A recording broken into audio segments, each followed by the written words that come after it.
여러분 안녕하십니까? 포항 MBC 뉴스투데이입니다.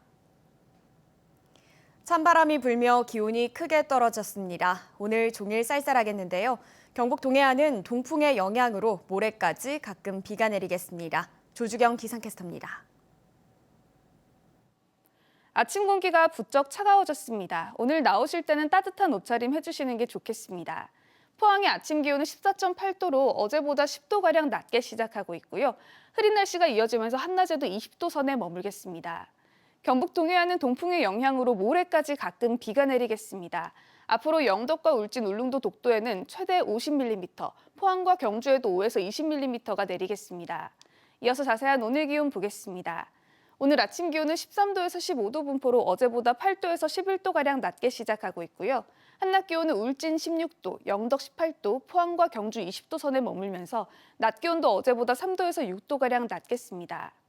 울릉도와 독도의 아침 기온은 울릉도 22도, 독도 15도로 시작하고 있고요. 한낮에도 울릉도 15도, 독도 17도 선에 머물겠습니다.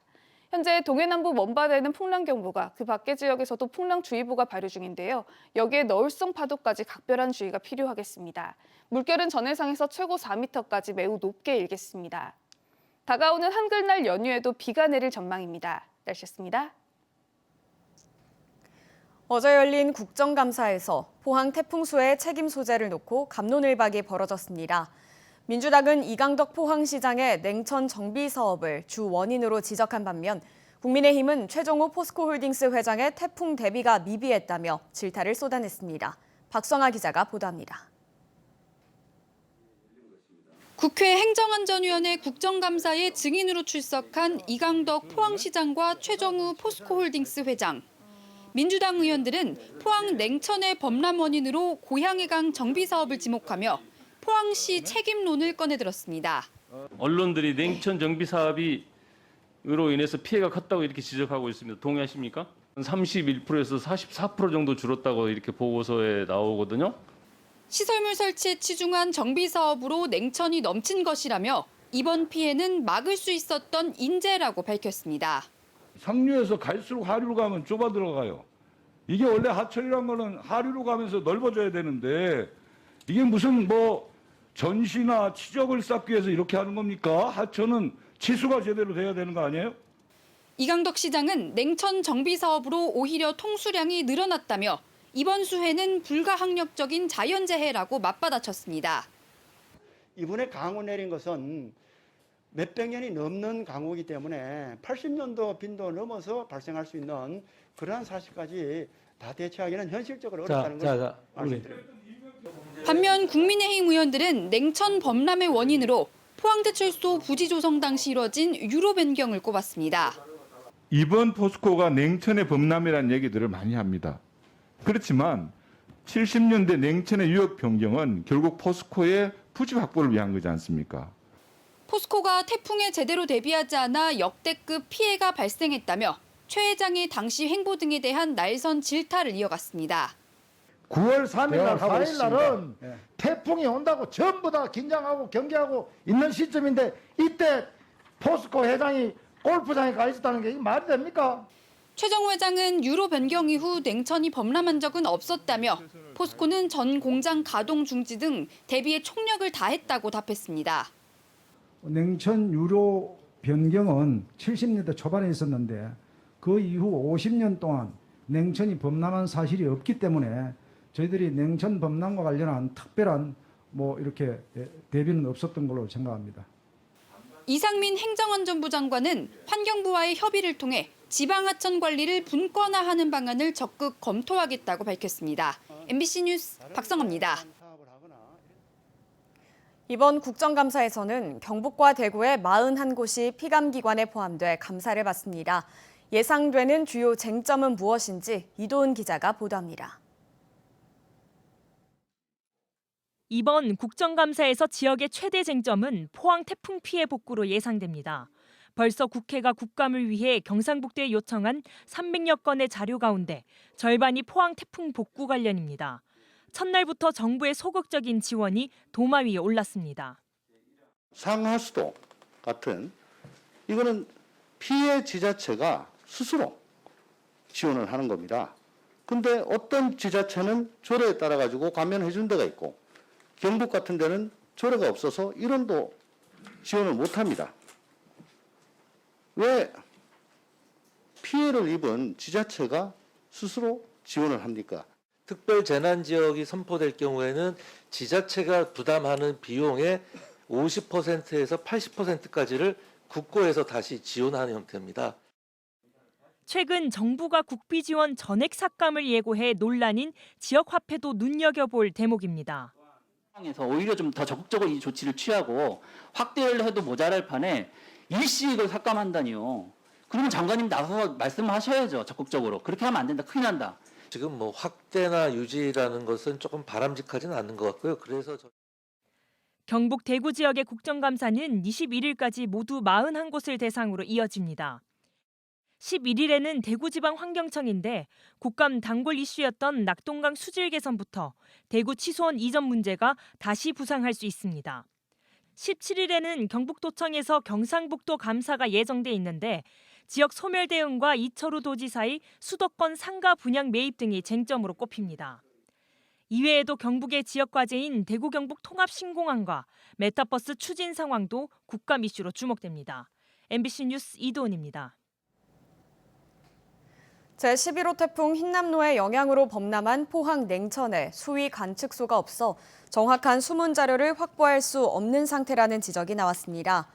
국회 환경노동위원회 소속 우원식 의원이 공개한 자료에 따르면 냉천에는 수위 관측소가 없는 것으로 확인됐습니다. 이는 지난 2012년 포항시가 냉천 고양해강 정비 사업을 시작할 당시에도 마찬가지로 포항시는 실측 자료 없이 모형 분석으로 수문 자료를 분석할 수밖에 없었던 것으로 파악됐습니다. 우 의원은 실측 자료 없는 부정확한 계획 홍수위 산정과 환경부의 부실 검토로 적절한 대비를 하지 못해 피해를 키웠다고 지적했습니다. 경상북도와 경주시가 예산을 지원한 뮤지컬 풍월주의 50찬 사업이 상표권 논란으로 중단됐습니다. 민주당은 지난해 의회에서 전액 삭감한 예산을 올해 부활시켜 특정 업체에게 지원한 것은 의혹이 크다며 반발하고 있습니다. 경주시는 현재 보조금 지급을 전면 중단했고 사업 재개 여부에 대해선 경북도와 협의해 결정하겠다고 밝혔습니다. 임재국 기자가 보도합니다. 경상북도와 경주시가 에이펙 정상회의 유치를 위한 목적으로 추진한 뮤지컬 풍월주의 50찬. 뮤지컬 제작업체가 경상북도와 경주시에 4억 7천만 원의 보조금을 요청했고 경주시는 지난 8월 추경 예산을 편성해 보조금 일부를 지원했습니다. 예산 지원이 알려지자 풍월주의 50찬을 상표 등록한 지역의 한 업체가 이의 신청을 제기했고 경주시는 보조금 지급을 중단했습니다. 이에 대해서 더불어민주당은 성명을 내고 지난해 경주시 의회에서 전액 삭감한 보조금을 경주시가 전액 부활시켜 특정 업체의 예산을 지원한 것은 특혜 의혹이 크다고 주장했습니다. 제작사의 비정상적인 형태와 분쟁의 소지가 분명함에도 불구하고 경주시는 어떤 심사 과정을 통해 제작사의 재신청을 받아줬으며 또 시의회는 통과를 시킬 수 있었는지 명백히 밝혀야 한다. 경주시는 추경 예산 심사 전에 상표권 등록 여부를 전혀 몰랐으며 뮤지컬 제작의 경우 경상북도의 투자 심사를 거쳤고 도비와 시비를 합쳐 예산을 편성한 것은 적절했다고 해명했습니다.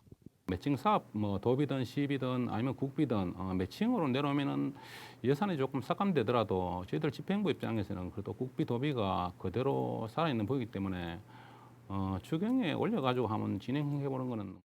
한편 경주시는 사업자 측이 뮤지컬 제목을 풍월주의 김유신으로 변경하겠다는 의견을 제시했다며 경상북도와 협의해 추진 여부를 검토하겠다고 밝혔습니다. MBC 뉴스 임재욱입니다. 경주시 청년지원 조례안이 부결된 것과 관련해 진보당과 정의당, 노동당 경주지역위원회는 경주시 의회에서 규탄 기자회견을 열고 항의 서한을 전달했습니다.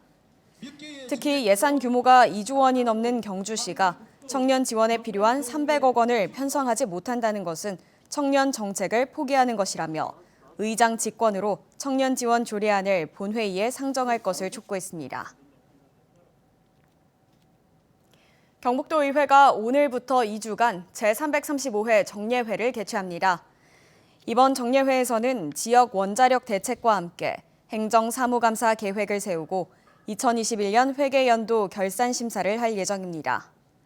특히 흰남노 태풍 피해 복구로 도정 질문을 생략하고 피해 복구 지원에 적극 나설 방침입니다. 대구시의 각종 기관 통합이 논란입니다. 대구사회서비스원과 여성가족재단, 청소년지원재단, 평생학습진흥원을 통합한 대구행복지능사회서비스원이 출범했는데요.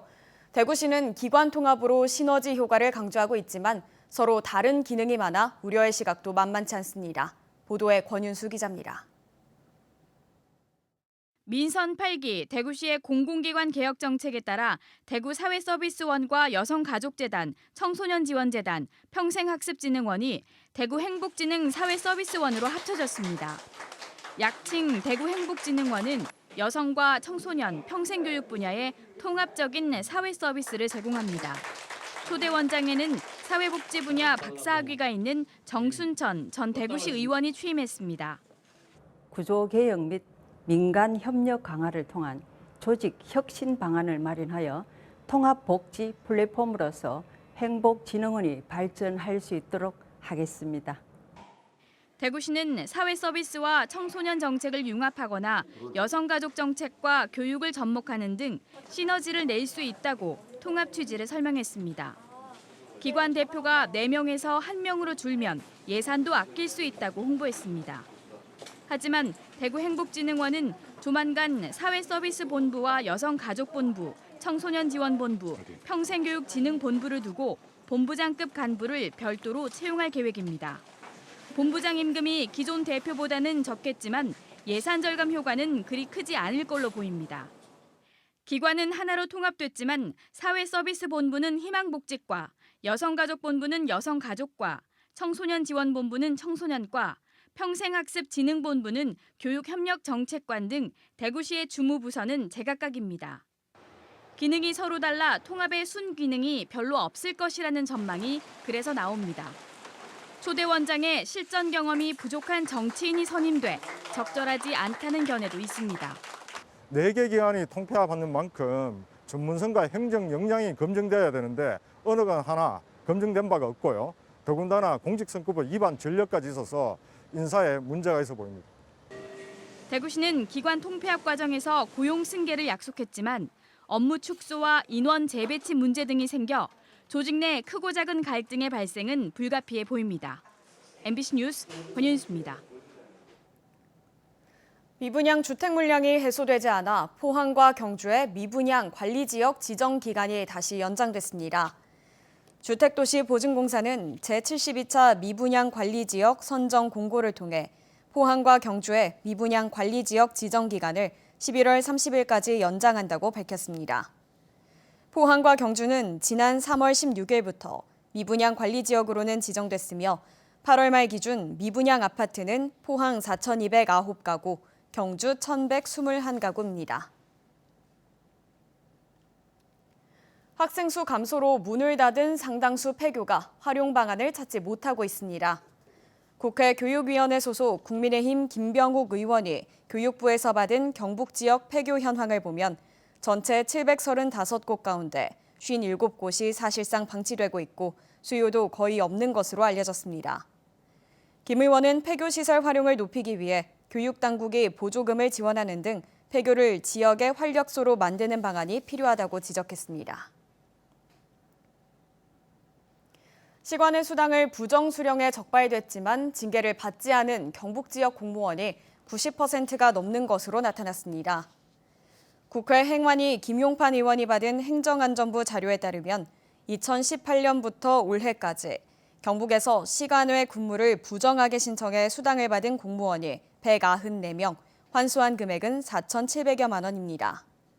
액수로는 전국 17개 시도 가운데 가장 많고 인원수로는 서울과 울산 다음이었습니다. 부정수령 공무원 가운데 91.3%가 징계를 받지 않았고 징계는 8.7%인 17명에 그쳤습니다. 울진군은 인구 감소를 막기 위한 정책 개발을 위해 이달부터 연구 용역에 착수합니다. 연구 용역은 인구 감소 지역 지원 특별법에 따라 울진군의 인구 감소 원인과 실태를 분석해 인구 늘리기를 위한 정책 개발과 5개년 계획을 수립하게 됩니다. 또 지방소멸 대응기금 투자 계획 수립을 위해 각 부서마다 관련 사업을 적극 발굴하고 사업 발굴 보고회도 이달 말 개최할 예정입니다. 한편 울진군 인구는 2014년 5만 2천여 명을 기록했지만 2019년 5만 명 선이 무너지면서 현재는 4만 7천여 명으로 집계되고 있습니다.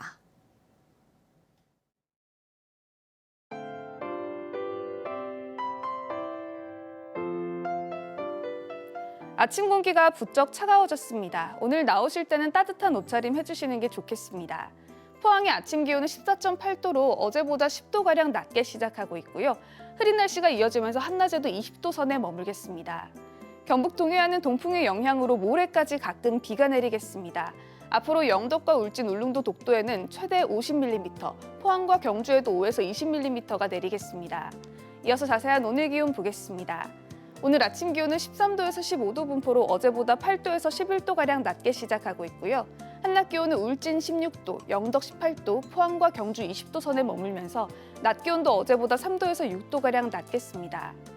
울릉도와 독도의 아침 기온은 울릉도 22도, 독도 15도로 시작하고 있고요. 한낮에도 울릉도 15도, 독도 17도 선에 머물겠습니다. 현재 동해남부 먼바다에는 풍랑경보가, 그 밖의 지역에서도 풍랑주의보가 발효 중인데요.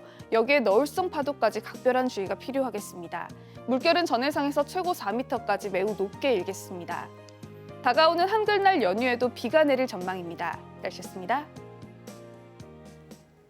이상으로 포항 MBC 뉴스투데이를 마칩니다. 여러분 고맙습니다.